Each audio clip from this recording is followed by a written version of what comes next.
Merry it was in green forest, among the leaves so green, where that men walk east and west with bows and arrows keen, to raise the deer out of their den. Such sights have oft been seen by the yeomen of the north country, and it is them that I mean. One of them was Adam Bell, the other Clim of the Clough. The third was William of Cloudesly, an archer good enough. They were outlawed for venison, these three yeomen each one. They swore them brethren upon a day, and to English would have gone. Now stop and listen, gentlemen, that of mirth do love to hear. Two of them were single men, the third had a wedded fear. William was the wedded man, much more than was his care. He said to his brethren upon a day, to Carlisle he would fare. Speak with fair Alyce his wife, and with his children three. By my troth, said Adam Bell, not by the counsel of me. For if ye go to Carlisle, brother, and from this wildwood wend, if the justice may you take, your life were at an end. Come not tomorrow, brother, by crime to you again. Trust not else but I am taken, or else that I am slain. He took his leave of his brethren too, and to Carlisle he is gone. There he knocked at his own window, shortly and anon. Where be you, fair Alyce, my wife, and my children three? Lightly let in thine husband, William of Cloudesly. Alas, then said fair Alyce, and she sighed wondrous sore, this place hath been beset for you this half year and more. Would I were inside, said Cloudesly, now that I am here. Now fetch us meat and drink enough, and let us make good cheer. She fetched him plenty of meat and drink, like a true wedded wife, and pleased him with that she had, whom she loved as her life. Lay an old woman in that place, a little beside the fire, which William had found of charity more than 7 year.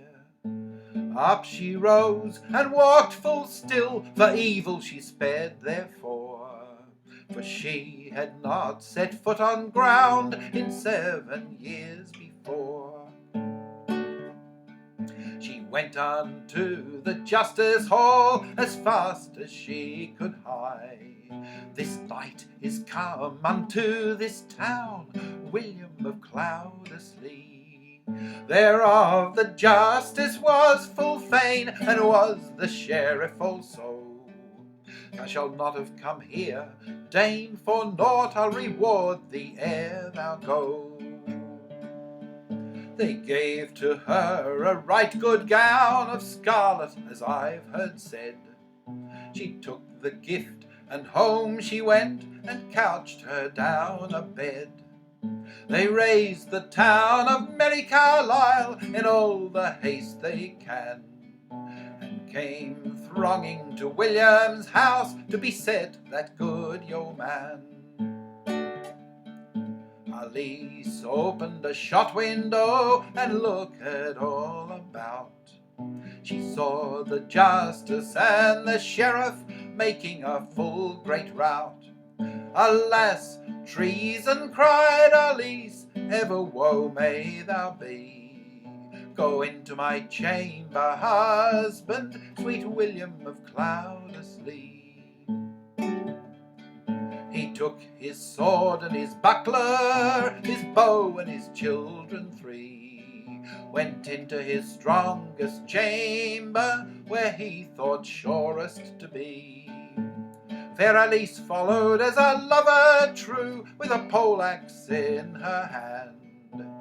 He shall be dead that here comes in this door, while I may stand.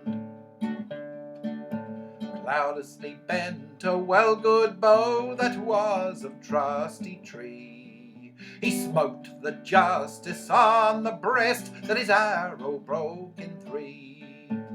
Yield thee, Cloudesly, said the justice, and thine arrows and bow. God's curse on his heart, said fair Alyce, that my husband counselled so. Set fire on the house, said the sheriff, since it will no better be. And burn we therein William, he said, his wife and his children three. They fired his house in many a place, the fire flew up on high. Alas, then cried fair Alyce, I see we all shall die.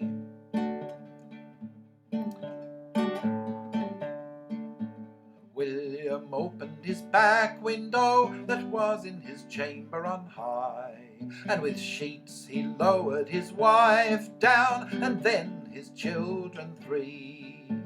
Have here my treasure, said William, my wife and my children three. For Christ's love, do them no harm, but wreak you all on me. William shot so wondrous well, till his arrows did all go, and the fire so fast upon him fell, that his bowstring broke in two. The sparks burnt and fell on him, good William of Cloudesly. He was a woeful man, and said, it's a coward's death to me. Better I had, said William, with my sword in the rout to run, than here among mine enemies thus cruelly to burn. He took his sword and his buckler, and among them all he ran. Where the crowds were pressing most, he smote down many a man. There might no man stand his stroke, so fiercely on them he ran. Then they threw windows and doors on him, and so took that good yeoman. They bound him down both hand and foot, and in deep dungeon placed. Now Cloudesly, said the high justice, thou shalt be hanged in haste. A pair of new gallows for thee I'll make, said the sheriff, I vow to you. And the gates of Carlisle shall be shut, that no man shall come through. You'll get no help from Clim of the Clough, nor yet from Madam Bell, though they came with 1,000 more, nor all the devils in hell. Early in the morning the justice he uprose, to the gates he quickly went, and commanded them shut full close. Then went he to the marketplace, as fast as he could hie. A pair of new gallows he set up beside the pillory. Little boy who stood nearby asked what means that gallows tree. They said, to hang a good yeoman called William of Cloudesly. That little boy was the town swineherd, and kept fair Alyce's swine. He had oft seen Cloudesly in the wood, who'd given him there to dine. Went through a crevice in the wall, and to the wood has gone. There he met with these white young men, shortly and anon. Alas, then said that little boy, you tarry here all too long. Cloudesly is taken and damned to death, already for to hang. Alas, then said good Adam Bell, that ever we see this day, he might here with us have dwelled, as oft we did him pray. He might have tarried in forest green, under the shadow sheen, and have kept both him and us in rest, out of trouble and teen. Adam bent a right good bow, a great heart soon he'd slain. Take that child for thy dinner, he said, and bring me my arrow again. Now go we hence, said these fine young men, we'll tarry no longer here. We'll save our friend by God's good grace, though it should cost us dear. Carlisle went these good yeomen in a merry morning of May. So ends this fit of Cloudesly, another is for to say. And when they came to merry Carlisle in a fair morning tide, they found the gates were firmly shut round on every side. Alas, then said good Adam Bell, that ever we were made men, these gates be shut so wonderly well that we cannot come in.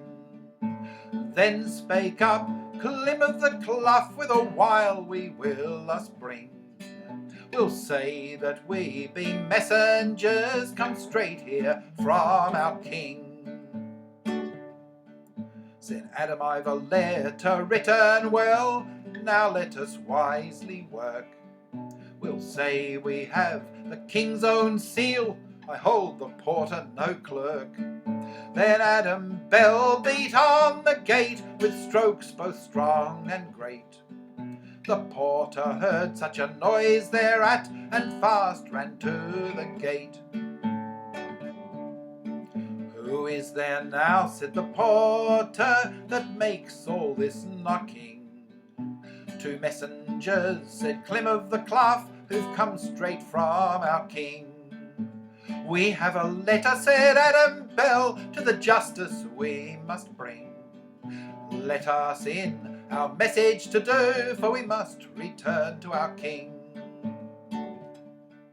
Said the porter, no man may come in by him that died on a tree, until a false thief has been hanged, called William of Cloudesly. Then spake that yeoman Clim of the Clough, and swore by Mary free, if we should stand for long outside, like a thief hanged shalt thou be. Lo, here we have got the king's own seal, what art thou made of wood? The porter thought it must be so, and did what he thought he should. Welcome be my lord's seal, said he, for that shall ye come in. He opened the gate up right away, bad luck it was for him. Now we are in, said Adam Bell, thereof we are full fain. But only Jesus Christ can know how we shall come out again. Had we the keys, said Clim of the Clough, right well then should we speed. Then we might come out well enough when we see time and need. They called the porter to their side and wrung his neck in two, and cast him in a deep dungeon and took the keys him fro. Now am I porter, said Adam Bell, see brother the keys are here. The worst porter to merry Carlisle that ye had this 100th year.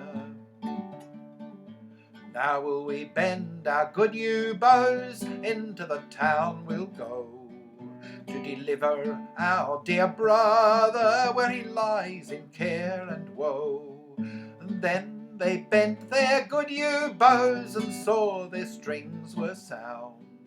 The marketplace of merry Carlisle they beset and looked around. And as they looked, a new-made pair of gallows did they see, and the justice who had judgment made that Cloudesly hanged should be. And Cloudesly lay there in a cart, bound fast both foot and hand, and a strong rope about his neck, all ready to be hanged. The justice called to him a lad, him Cloudesly's clothes he gave, to measure up that good yeoman, and thus to make his grave. I vow to you, said Cloudesly, by Christ that dwells on high, he that makes this grave for me, himself may therein lie. Thou speakest proudly, the justice said, I shall hang thee with my hand. Full well his brethren heard that threat, there still as they did stand. Then Cloudesly saw his brethren stand at a corner of the marketplace, with their good bows bent in their hand, ready the justice to chase. I see good comfort, said Cloudesly, yet hope I well to fare. If I might have my hands at will, right little would I care. Then bespake good Adam Bell to Clim of the Clough so free, brother, mark the justice well, lo yonder ye may him see. And at the sheriff shoot I will, with an arrow strong and keen. A better shot in merry Carlisle this 7 year was not seen. They loosed their arrows both at once, of no man had they dread. One hit the justice, the other the sheriff, and both their sides have bled. All men voided that them stood nigh, when the justice fell to the ground, and the sheriff too fell nigh to him, both had a deadly wound. All the citizens began to flee, they durst no longer abide. There lightly they loosed Cloudesly, where he with ropes lay tied. William grabbed an officer, his axe from his hand he wrung. On each side he smote them down, though he had tarried long. William said to his brethren too, this day we live or die. If ever you have need as I have now, the same shall you find me by. They shot so well in that tide, for their strings were of silk full sure, that they kept the streets on every side, that battle did long endure. They fought together as brethren true, like hardy men and bold. Many a man to the ground they threw, and many a heart made cold. But when their arrows were all gone, men pressed on them full fast. They quickly drew their swords on them, and their bows from them cast.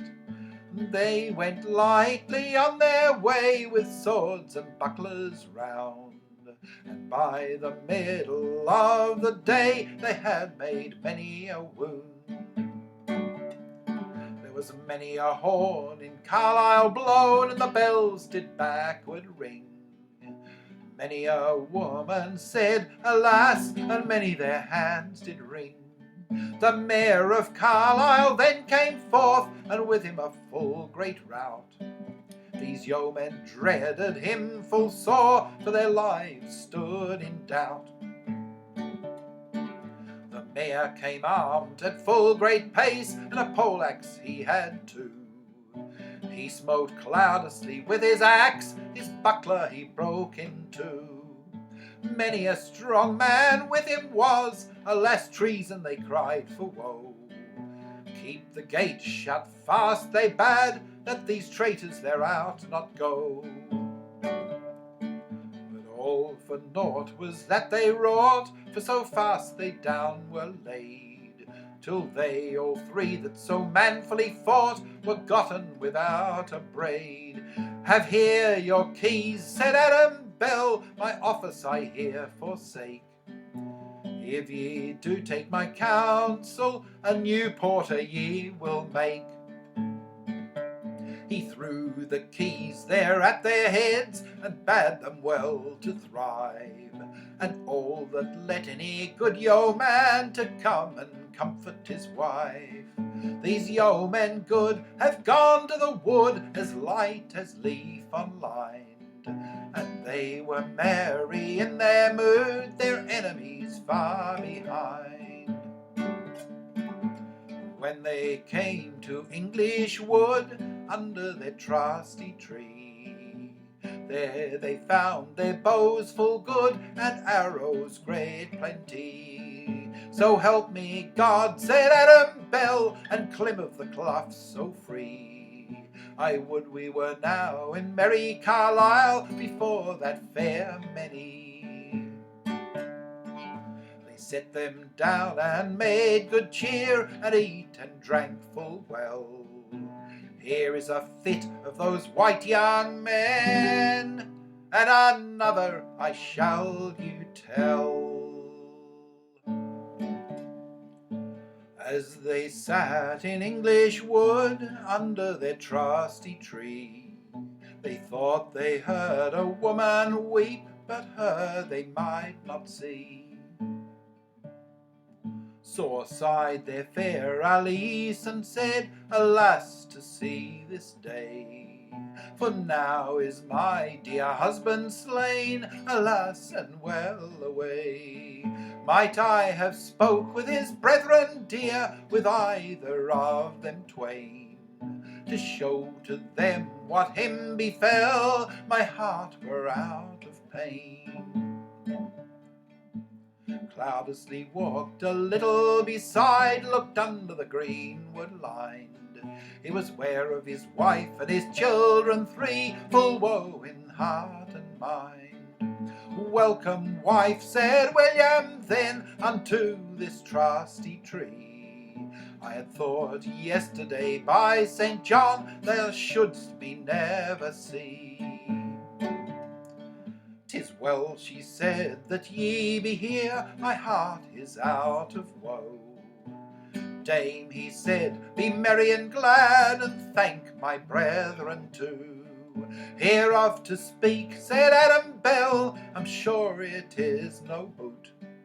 The meat that we must eat tonight, it runs yet fast on foot. Then went they down into a lawn, these noble archers three.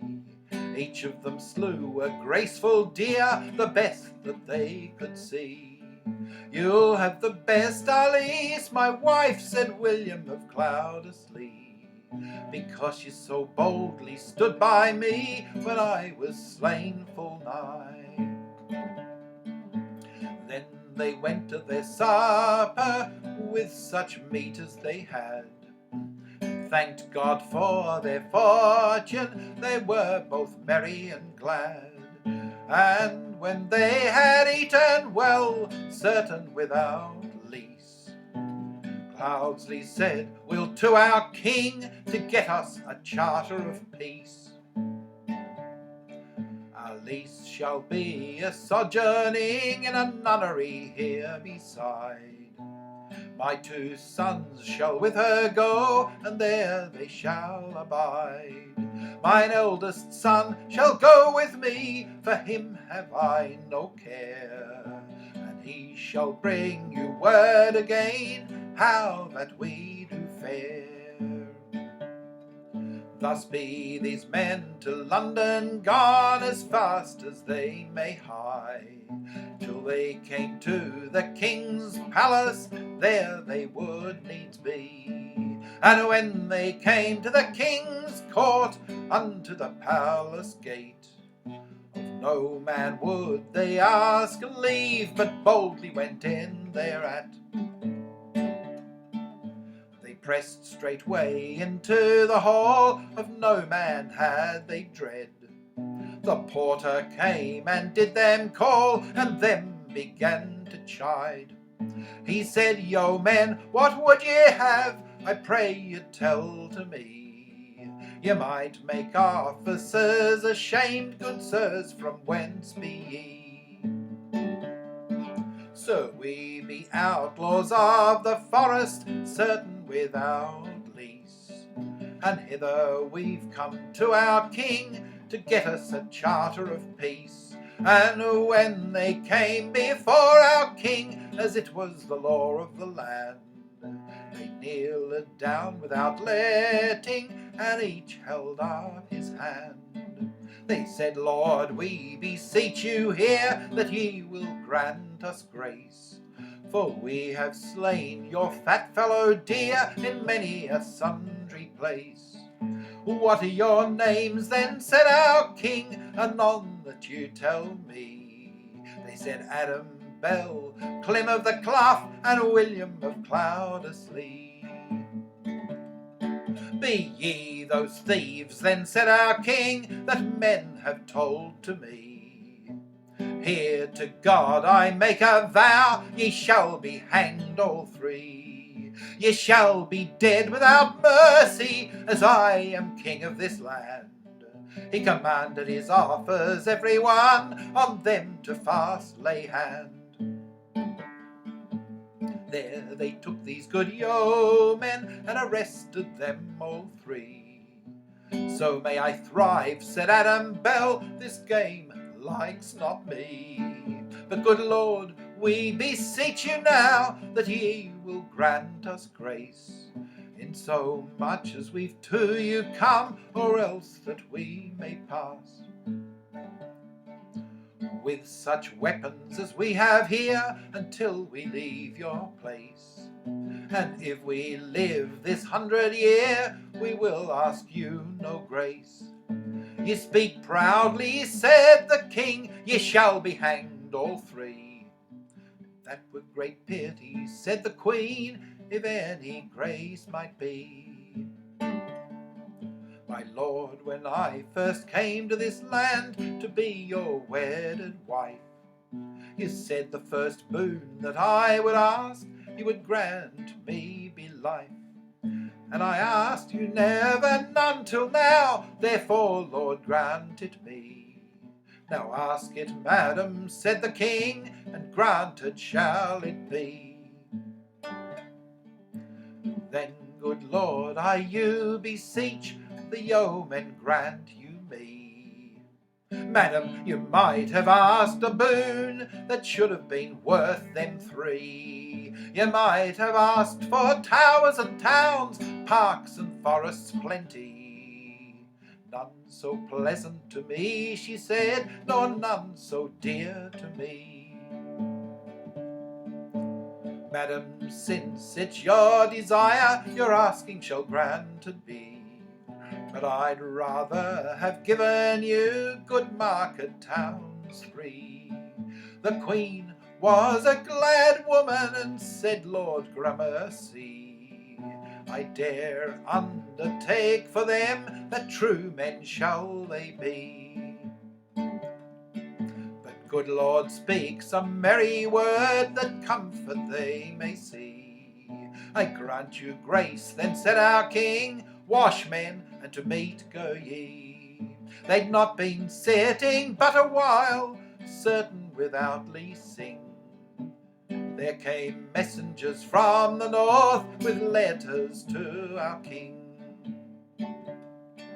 And when they came before the king, they kneeled down on their knee. Said, "Lord, your officers greet you well, of Carlisle in the north country. How fares my justice?" said the king, "and my sheriff also." "Sire, they be slain without leasing, and many an officer more." "Who hath slain them?" said the king, "anon thou must tell me." "Adam Bell, and Clim of the Clough, and William of Cloudesly. Alas for Ruth, then said our king, my heart is wondrous sore. I'd rather than £1,000 I'd known of this before. For I have granted them all grace, and that forethinketh me, that had I known all this before, they had been hanged all three. The king opened the letter, and on himself he read it through, and found how these outlaws had slain 300 men and more. First the justice and the sheriff and the mayor of Carlisle town. Of all the constables and police, alive were left not one. The bailies and the beadles both, and the sergeants of the law, and 40 foresters of the king, these outlaws had he slaw, and broken his parks and slain his deer, over all they chose the best. Such perilous outlaws as they were, walked not by east nor west. When the king this letter he had read, in his heart he sighed sore. Take up the table, anon he bade, for I may eat no more. The king he called his best archers, to the targets with him to go. I will see these fellows shot, that have wrought in the north such woe. His bowmen bask them right away, and the queen's archers also. So did these 3 white yeomen, with them they thought to go. There twice or thrice they shot about, for to assay their hand. There was no shot these yeomen shot, that any prick might them stand. Then spake William of Cloudesly, by God that for me died, I hold him never a good archer, that shoots at targets so wide. Whereat then said to him our king, I pray thee tell to me, at such a target, sire, he said, as men use in my country. William went into a field, and his 2 brethren with him, and there set up 2 hazel rods, 20 score paces between. I hold him an archer, said Cloudesly, that yon wand can cleave in 2. Here is none such, said the king, nor none that can so do. I'll try, sire, said Cloudesly, ere that I further go. Cloudesly with a bearing arrow clave the wand in 2. Thou art the best archer, said the king, forsooth, that ever I see. Yet for your love, said William Bell, I'll do more mastery. I have a son, is 7-year-old, he is to me full dear.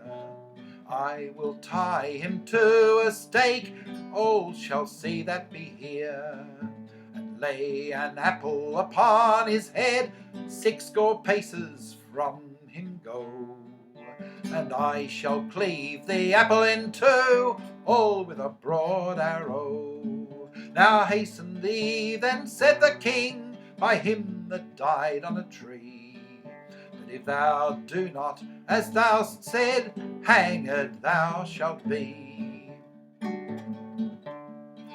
And if thou touch his head or gown, in sight that men may see, by all the saints that be in heaven, I shall hang you all 3.